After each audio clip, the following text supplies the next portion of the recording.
Good afternoon, everyone. It is very humbling to be here, and I turn to the panelists that we'll be learning from in a moment with gratitude, because I wonder sometimes whether or not I would be the right person to speak here. And I've been taught and reminded by my teachers that the role of a male ally in female space is very, very important. Women leaders abound, thank God.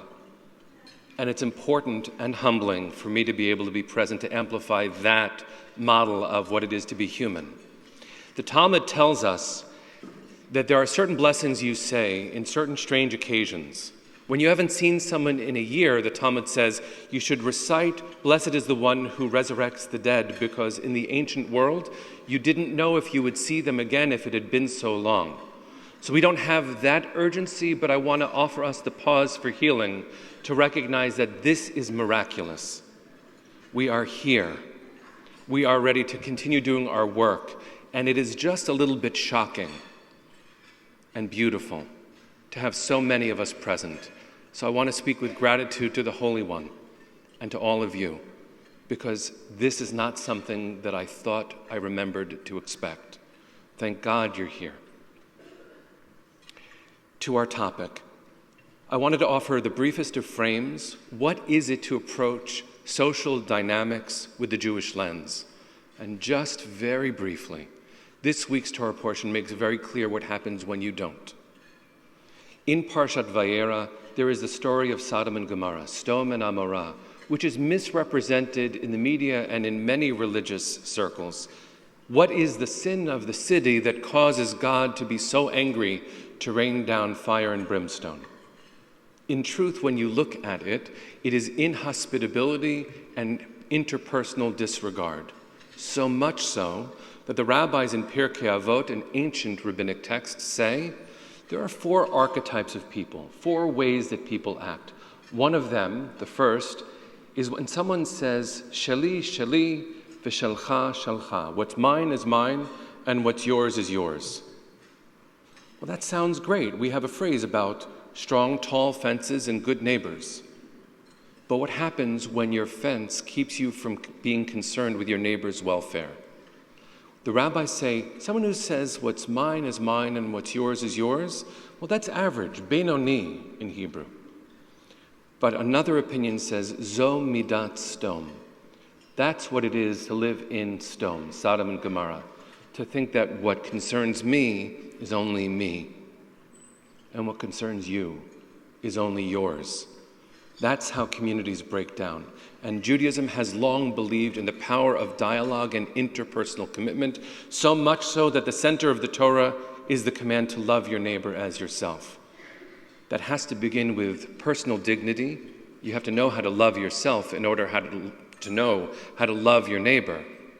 But that tells us that Jewish insular thinking, of course, has to be part of our mandate, but is an insufficient expression of authentic Jewish life. Of course, the issue of gun violence affects the Jewish community.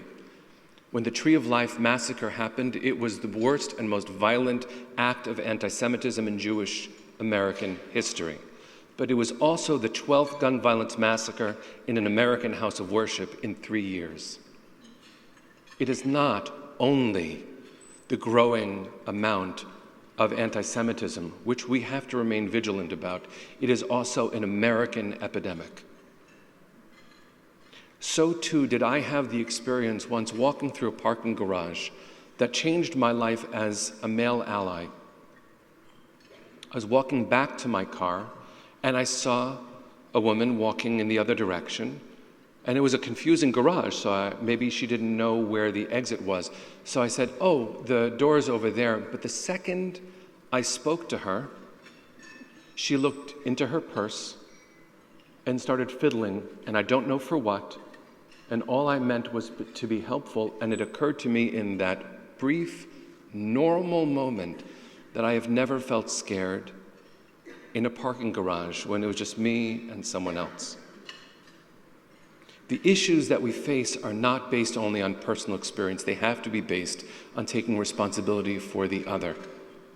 And so it is my honor to introduce our panelists so we can have a real conversation on the topics as a brave Jewish community who knows that we're diverse politically, but interhuman concern is Jewish authenticity at its best. So, Sheila Katz is going to join us. She is the CEO of the National Council for Jewish Women. And as the CEO of NCJW, Sheila leads an organization of more than 200,000 advocates who make change happen at the local, state, and national levels. Since becoming CEO, Sheila has led the organization to more than double the number of NCJW advocates working to ensure that the rights of women, children, and families are protected. Before coming to NCJW, Sheila was Vice President of Student Engagement and Leadership at Hillel International, the largest Jewish on-campus community in the world. In her 12 years at Hillel, she founded programs to expand student participation in Jewish and civic life, including Ask Big Questions, an award-winning national initiative to guide diverse students in meaningful conversations, and Mitzvot. If you could see how it's spelled, it's very cool. M-I-T-Z-V-O-T-E. Hillel's successful nonpartisan civic engagement campaign. Sheila holds an MS in teaching from Pace University and a BA in politics from Ithaca College. She is a proud alumna of the Wexner Foundation Field Fellowship and Teach for America. Sheila was named as one of the top 10 faith influencers by Religion News Service, as one of the 50 most influential Jews in the world by the Jerusalem Post, and one of 2020 faith leaders to watch by the Center for American Progress. She has also been featured in the New York Times, the Oprah Magazine, the Washington Post, Haaretz, and more. She sits on the Board of Governors of Tel Aviv University. Deborah Rosenbloom is the Chief Program Officer for Jewish Women International. Deborah Rosenbloom leads Jewish Women International's innovative social justice initiatives engaging Jewish, interfaith, and secular communities in collaborative work to end gender-based violence, support survivors of domestic violence and sexual assault, and strengthen women's economic security. Deborah was the lead researcher and writer of JWI's 2021 Needs Assessment of Jewish domestic violence survivors, and JWI is developing a robust portfolio of work to address the gaps identified in the report. Over the past decade, Deborah developed JWI's groundbreaking life savings, financial literacy for domestic violence survivors, and financial fitness programs empowering women with confidence to take charge of their money. She is responsible for 5 federal grants from the U.S. Department of Justice to engage men as allies in violence prevention, and spearheads the National Center on Domestic Violence in the Jewish community. She attended Hebrew University, holds a BA cum laude in history from Cornell, and a JD MPA from Syracuse University. Deborah grew up in Riverdale, New York, and is the proud mother of Lila, who is a hospital social worker, and Joshua, a maternal fetal specialist at Hadassah Hospital. Please join me in welcoming our leaders, our panelists.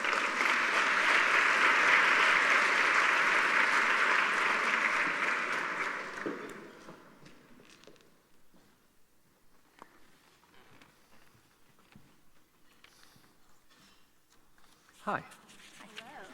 I am so excited to be sitting here with you, and I'd love to jump right into our conversation. There are moments in life where it becomes clear that who we are animates what we do. And I'm wondering if I could ask each of you to talk about why it is that you do what you do, where you come from in that. So Deborah, if I can start with you. Thank you for that question, and it's an honor to be here. I come to this work as a Jew, a woman, and a daughter. My parents were teenagers when the Nazis invaded their hometown of Antwerp, Belgium, and they both fled with their families at that time. My 98-year-old father, still to this day, every day, asks the question, how did that happen? How did a man like Hitler rise to power? How did people, how did the world let it happen? And I'm here to answer that question. I believe in the possibility of a just world, but I believe it can only be just when we all commit to making the change, to creating the community, and to creating the advocacy and using our voices to make that change. I do this work because I care deeply about the world that we live in. Beautiful, thank you. Thank you. Sheila. Great. Well, hi everyone. I'm Sheila Katz from National Council of Jewish Women. It's such an honor to be here. Good afternoon, and congratulations to all the honorees. There's a lot of reasons I do this work, partially because I feel I have to, because we live in an inequitable world. But really, when I look back and think about how this has become my passion and my work, I actually look to my mother and a piercing moment in our story with the Jewish community. And that is when I was in high school, my mother's multiple sclerosis came out of remission. And pretty much overnight, we went from being a family that had 2 working parents, middle-class family, to a family that had neither parent who was able to work. My mom had to stop working, my dad had to take care of my mom. We didn't have savings, and we just went into a very new reality of what life was going to be like in trying to just get by day to day. And I will tell you that when my mom was finally kind of ready to re-enter society in a wheelchair and kind of got used to what this was going to be like for her and for her life, we went to our synagogue, and I actually went with her, and I wheeled her in. And when we got in, I looked to my left, and there were steps, and I looked to my right, and there were steps, and the look on my mother's face is what keeps me motivated to do this work, to ensure that no one should have to feel that way in our society, in our Jewish communities. And even for me in that moment, I realized I never even noticed that in my synagogue until that moment. And so it was at the same time that it was my mom's friends from synagogue who were showing up, driving me and my sisters to school, bringing lots of lasagna, which I always say to diversify what you bring when you're helping people. We had a lot of lasagna. And I really got to see the way Jewish women in particular and our communities can work when we care about each other. And so I feel blessed and honored every single day to be fighting the fight for safety and equity for women, children, and families in the United States and Israel. And I do it for my mom, and now I do it for my niece Layla, and I do it for all of you, and I do it for me. And I'm happy that I get to do that. Thank you both. It reminds me, first of all, to name that today is the anniversary of Kristallnacht, and to know that the lessons of Jewish history, both very deeply personal and even more deeply personal because they are communal and tribal, tell us sometimes what our responsibilities are in a way that doesn't give us a choice. We have to do this work. And that's frankly, I know why we all showed up. That's what we're here to do. And so in order to do it right, or at least to experiment with getting it right, your works are not only identified with the issues that we're talking about, but specifically around gun violence and reproductive justice. Your work must be informing you daily about more that needs to be done and how to do it better. It reminds me of what Emmanuel Levinas, a philosopher, said, that the more information I gain brings me one step closer to the brink of the abyss of my own ignorance. Mm-hmm. So I'm aware of only what I know, and I know that I don't know enough. So I'm wondering if, given your work, you could give us 2 facets of advice. One of them is, what do we as a united Jewish community need to know about reproductive justice and fighting gun violence? And another one is, because you do this in the name of the Jewish people, how can you help us learn about ourselves so that we can do that work more effectively and with an opener heart? So maybe Sheila, I'll start with you. Great. Well, I'm honored to be here alongside Deborah. I think I'm going to take the reproductive right side, and you'll take the gun violence side. But JWI and NCJW work very closely together, and we work very closely with Hadassah. It's lovely when you run a women's organization and we all hold hands and work together instead of considering ourselves at odds with each other. That's what we do. And I'm grateful for your work. Listen, the state of reproductive rights right now is pretty abysmal, and you know this. And so I think a few things that's important to know. We all know that things like abortion bans impact people who are seeking to terminate pregnancy. You might not know that the average person seeking to terminate a pregnancy is a mom with 2 kids who has a husband who can't afford a 3rd child. So when people try to pit abortion and economic justice as different, we have to understand that economic justice actually is something that informs the decisions. People can't afford a child. Think about what that means for them to carry a child and then have that child.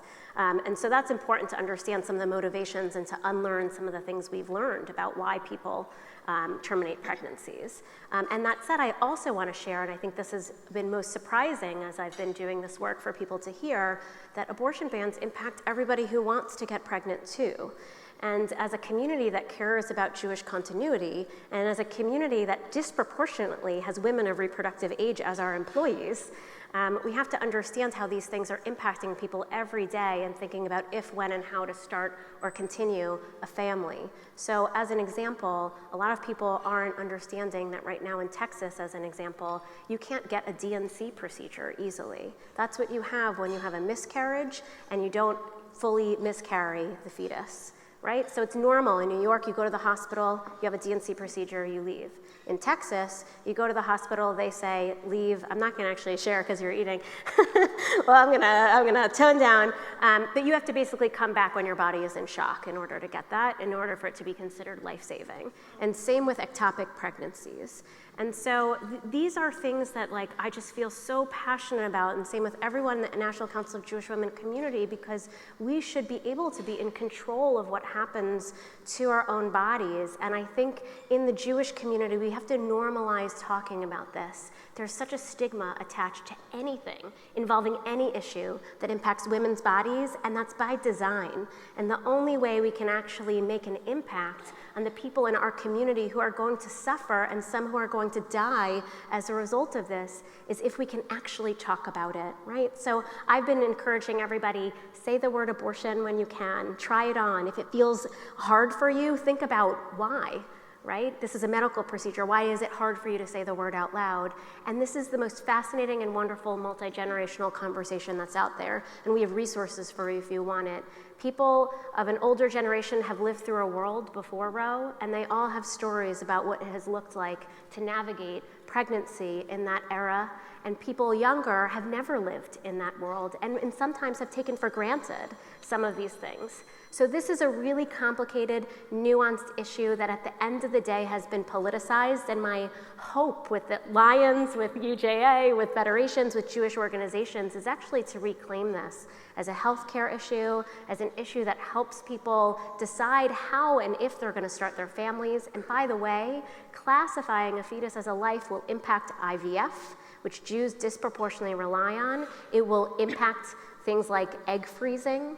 And I'll say this to my wonderful New York friends here, is that we're already, alongside the Jewish Fertility Foundation, talking about emergency funding needed to move people's frozen embryos from states that have banned abortions. Because as soon as a fetus is classified a life, it can be considered homicide to get rid of an embryo, and it's treated differently what it looks like. So I wanna encourage everyone, if you are not awakened to the impact and the long impact this is gonna have on people's reproductive journeys, please, I welcome you to come in and to look at this and normalize this issue as something we're gonna talk about. And the last thing I'll say, because I see my colleague Andrea from NCJW New York in the room, who I know there's a lot of overlap here in our communities, is that NCJW New York has two things that I think are really important to just keep in mind. One is they have something called Pro-Truth, which is basically a website you can go to find out if an abortion clinic is a real abortion clinic or a fake abortion clinic where somebody's gonna hand you a pamphlet about Jesus instead.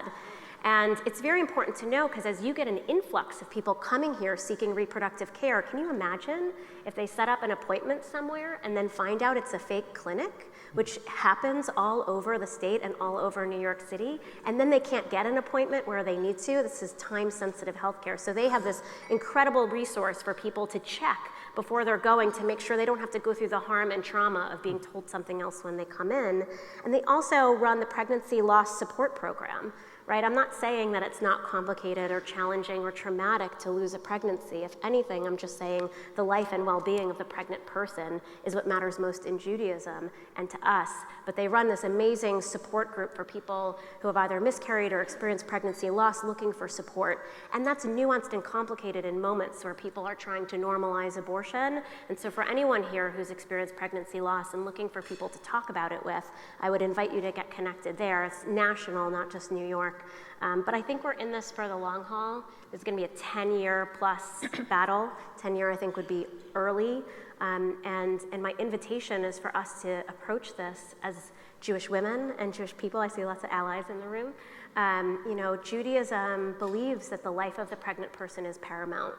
And so I do this work because of my Jewish values, not in spite of it. And I'm just really grateful to be here alongside so many people who have fought for my rights for reproductive freedom, and that we'll continue fighting together to make it so that our daughters and granddaughters and all of us have even better access in the years to come.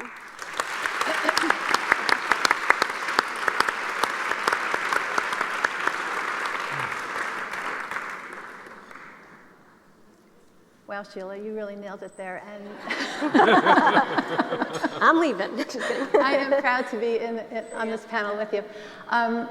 So I'll share with you, Jewish Women International is the former B'nai B'rith Women, and we're celebrating our 125th anniversary this year. As B'nai B'rith Women, of course, we always supported and championed the causes of women and children. But in the 1980s, one of our members was murdered by her estranged husband, murdered in the parking lot of her workplace. They were both scientists. They had gone to Princeton University. They lived in the suburbs. Their kids were at the day school. They looked like they had it all. And the question that shocked Jewish Women International then into the work that we're doing now is, who knew that this happened in Jewish families, affluent, educated Jewish families? Who knew that there was domestic violence? And who knew about Jewish men carrying guns to murder their wives? In fact, when one of their children was seeing a psychiatrist before the incident, and the boy said, "I'm scared, my father has a gun," and the psychiatrist said, "But that's okay, he's not going to use it." So we took that on really seriously, and our work centers on the inextricable links between domestic violence and gun violence. 1 in 4 women in this country experience a form of domestic violence, whether that's financial abuse, where you don't have access to family resources, sexual violence, physical violence, emotional abuse. Those are all forms of violence experienced by so many people, and in this room itself, if it's 1 out of 4, I guarantee you there's people here who have experienced, who know people who have experienced domestic violence. The presence of a gun in those households increases the likelihood of homicide by 700%. Guns don't keep us safe. Guns in homes are lethal. And guns in homes can be used to control. Just looking at the gun makes the victim understand what's happening.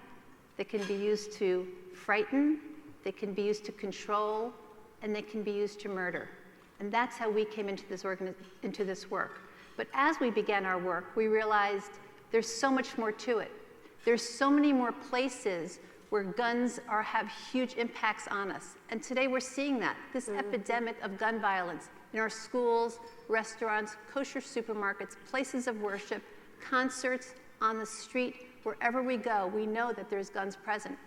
New York State has pretty good laws right now on guns. It's one of the stronger states with the stronger gun laws, although those are being challenged, as you know, in federal courts every day. But guns can travel. So we not only need to care about New York State's laws, and as a New York group, I'm saying that, but we also have to care about the gun laws in neighboring states where they're not as strong, because guns have a way of getting into other states. There are more guns right now in this country than there are people living in the country. That's a crazy statistic. And our children are traumatized by going to school and having lockdowns. They're being called the lockdown generation. That's what they're used to. And my deepest fear on this is that this becomes normalized, that we think this is normal for kids to have to go through metal detectors, that we think it's normal to have lockdowns and practices. That's the danger. We can't let this be normalized. We need to talk about it. We need to understand and educate ourselves on the laws. When I was working on the reauthorization of the Violence Against Women Act, one of the biggest hurdles of getting that across was that we wanted to include language in there to close the boyfriend loophole. The boyfriend loophole means that, well, the way it is now is that someone who commits domestic violence and is charged with and convicted of that does not have access to a gun. And if that person has a restraining order because of domestic violence, no access to a gun. but we could not get the boyfriend loophole closed. If you're in a dating relationship, which means you've never lived you don't live together, you don't have a child together, you haven't been married, you're in a dating relationship, and you have a gun, and you've been convicted of dating abuse, you still get access to that gun. It didn't seem like rocket science to get that closed. It's the same amount of danger, it's the relationship that's different. We could not get the Violence Against Women Act passed with that language in it. It passed, it had been, it should have been reauthorized in 2018, it was reauthorized this year in 2022. That's how long we had to work for it, and it wasn't in there. It wasn't until the bipartisan Safer Communities Act, which happened because of the school shooting in Uvalde, Texas, which was the most tragic school shooting, and I won't say it's the most tragic, it was a tragic school shooting that kind of galvanized people to suddenly understand this is really happening in our country every day, that the boyfriend loophole was partially closed. So now if you're convicted of dating violence, you don't have access to your gun, but if you have a restraining order against you, you do get access to the gun. So we're still fighting at JWI to get the boyfriend loophole fully closed. That's the state of our country right now. And I think that one of the most important things as Jews, as women, as leaders, as change makers that we can do is engage in conversation about this. We don't all agree on how, for example, our synagogues can be safer spaces. There are people who think that people in synagogues and in places of worship should have access to guns, should be able to carry a gun. There are other people who would feel petrified at the thought that among congregants sitting there, there's people with guns. We need to talk about that. We need to have those conversations and understand each other's opinions so that we can come together in friendly and respectful discourse. So at JWI, we started the Jewish Gun Violence Prevention Roundtable, bringing together organizations and individuals who care deeply about these issues. People like Rabbi Menachem, who started the organization MASK in Chicago, addressing urban gun violence in Chicago.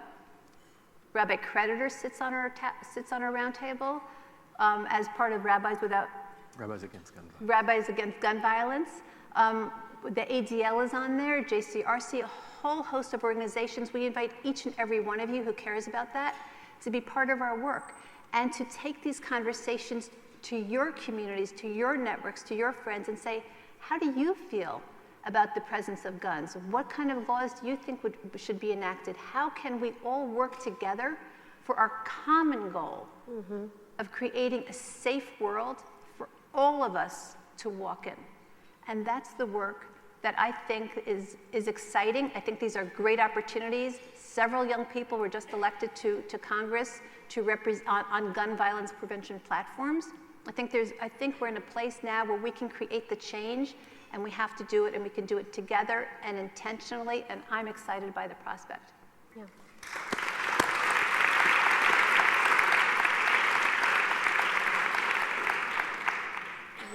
I want to take privilege just for a moment as your rabbi to say what an unbelievable, moving experience it is to witness that this is the choice of our convening because of what we have decided matters as a community, that you've invited these heroes, these leaders, these teachers to help teach us so that we can do our work more effectively was a choice. And I commend us for being brave to do precisely what Deborah was pointing to, which is be able to talk about things that we think we can't, but actually must. And I encourage everyone who's here just for a second, this is pastoral care, take a breath. Everybody take a breath. Right? This is why we say things like the Shechianu, I'm alive, I'm here, you're alive, you're here, and in Jewish terms that means, all right, let's get to work. So what I wanted to ask just as a closing question, and I'm so glad we got to do all the questions, this is the mark of really good learning, or rather, maybe good learning is you get one line and that's all you get to deal with. What's on the horizon? What do each of you think, briefly, is on the horizon for women's philanthropy? And what do you think women must bring to the horizon of Jewish communal leadership? So I want that question really to sink in for a second because we need this very much, and I'd like help knowing what this is.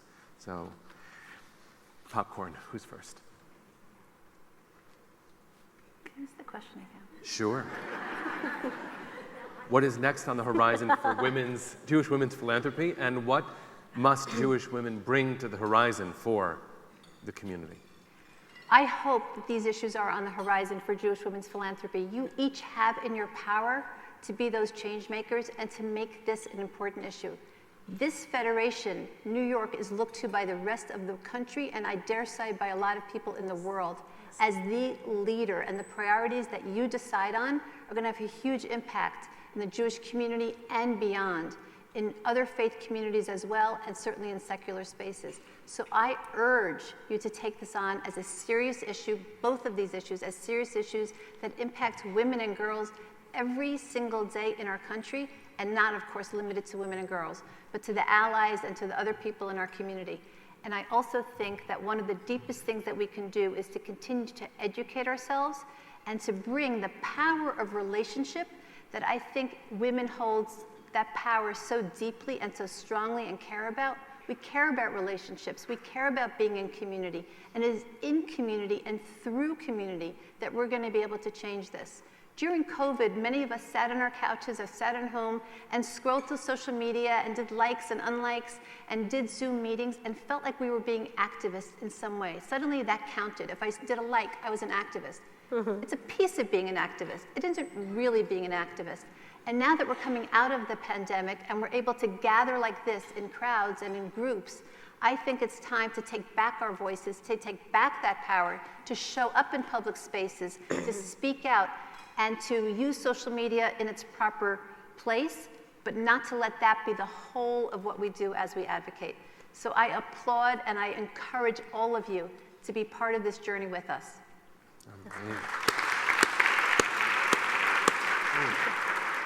Amen. Listen, we're the majority, and it's time we start acting that way, right? So if we want something to happen, it should happen. And so women have to come together. We have to have our voices united.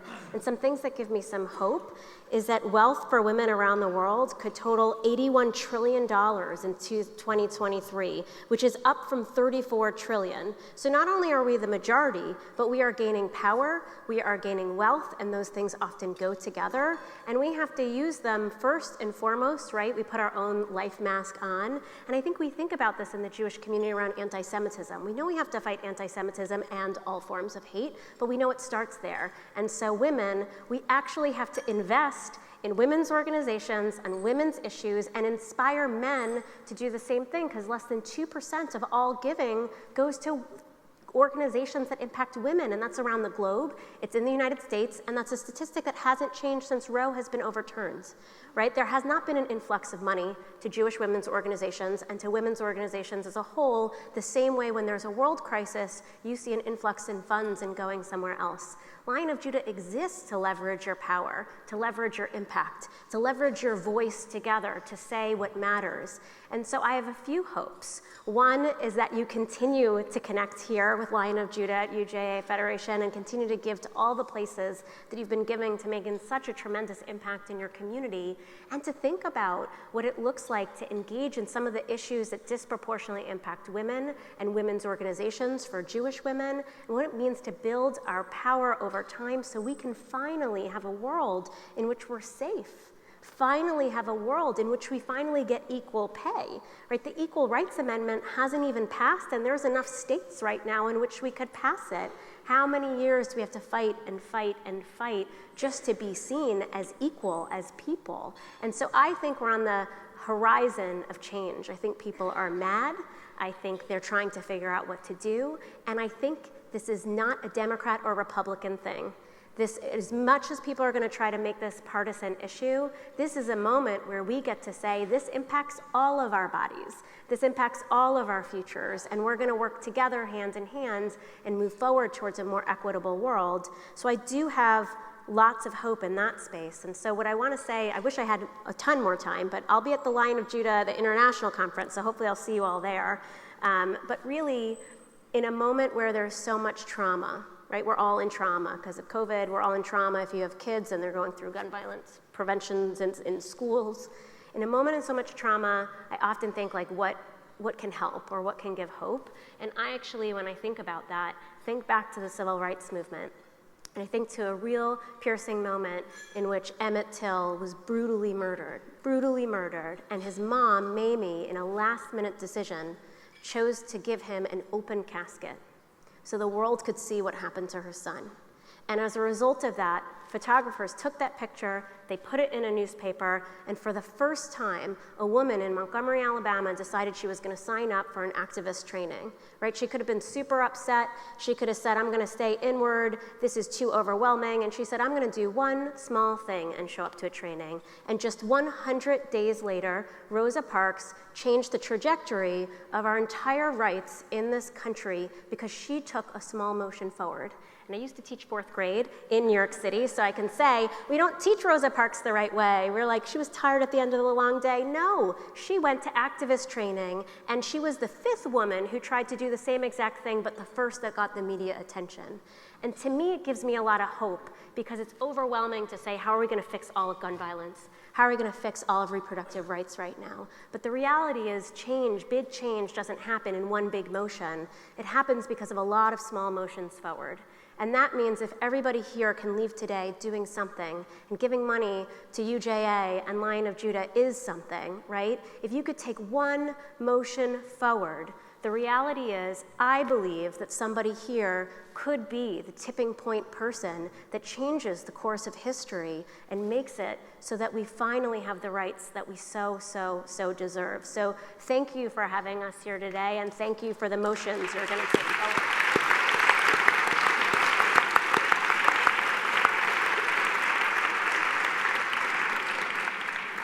Friends, I hope that you will take these messages, this learning, not just seriously, but personally, so that we can move forward as a community.